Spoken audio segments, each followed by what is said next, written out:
Hello बच्चों, let's read the question. The question is a radioactive sample consists of two distinct species having equal number of atom initially. The mean life of one species is tau and the another is 5 tau. The decay product in both cases are stable. A plot is made of total number of radioactive nuclei is a function of time. There means यहाँ पे हमारे graph बने हैं जिसमें से यहाँ पे क्या है n वर्सेस t के ग्राफ है, ठीक है, जिसमें क्या कह रखा है which of the following figure best represent the form of this plot. Got it. तो हमको सबसे पहले यहाँ पे समझने की जरूरत है the key concept behind this question is the key concept is the law of radio activity. ठीक है, तो हमारा जो लॉ ऑफ रेडियो एक्टिविटी है ये हमको पता होना चाहिए. Law of radioactivity which says that कि जब हमारे अनडिकेड होंगे, अनडिकेड नंबर ऑफ हमारे पास particles that is equal to initial number of particles into e to the power minus lambda t. Lambda क्या है यहाँ पे डिके कांस्टेंट, ठीक है, और साथ ही साथ टी क्या है टाइम, जितने टाइम में वो डिके हो रहे हैं.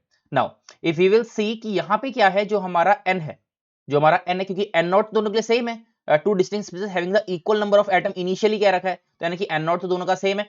तो यानी कि जो एन है हमारे पास, अगर एन की बात करी जाए तो एन जो है टाइम के साथ, टाइम के साथ अगर यहाँ पे रिलेशन देखा जाए तो टाइम के साथ क्या है एक्सपोनेंशियली यहाँ पे क्या कर रहा है हमारा वेरी कर रहा है.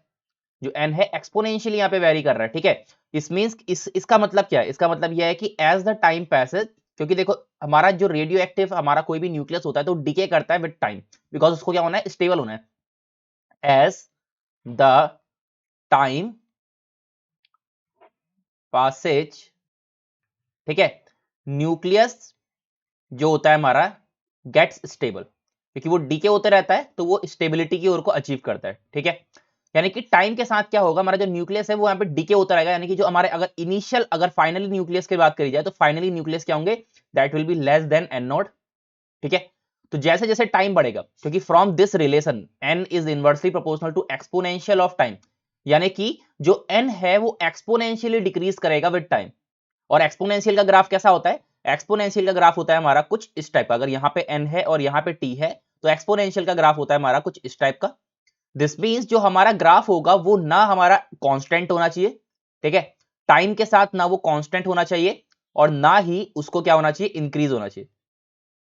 तो जिस जिस ग्राफ में हमारे पास ग्राफ कांस्टेंट या फिर इंक्रीजिंग है वो सारे ग्राफ हमारे गलत हो जाएंगे. वही ग्राफ सही होगा जहां पे एन और टी क्या होंगे, जैसे जैसे टाइम बढ़ेगा वैसे वैसे एन क्या होगा एक्सपोनेंशियली आपका यहाँ पे डिक्रीज होना चाहिए, ठीक है, क्योंकि हमने यहाँ पे रिलेशन देखा N is directly proportional to 1 upon e to the power lambda T.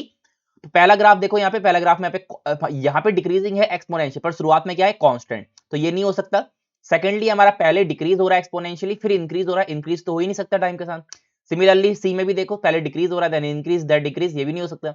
D option में देखा जाए तो ये एक्सपोनेंशियली डिक्रीज कर रहा है with the time.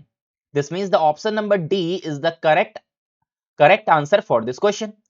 Okay, so the option number D is the correct answer for this question. I hope you understood it well. Best of luck.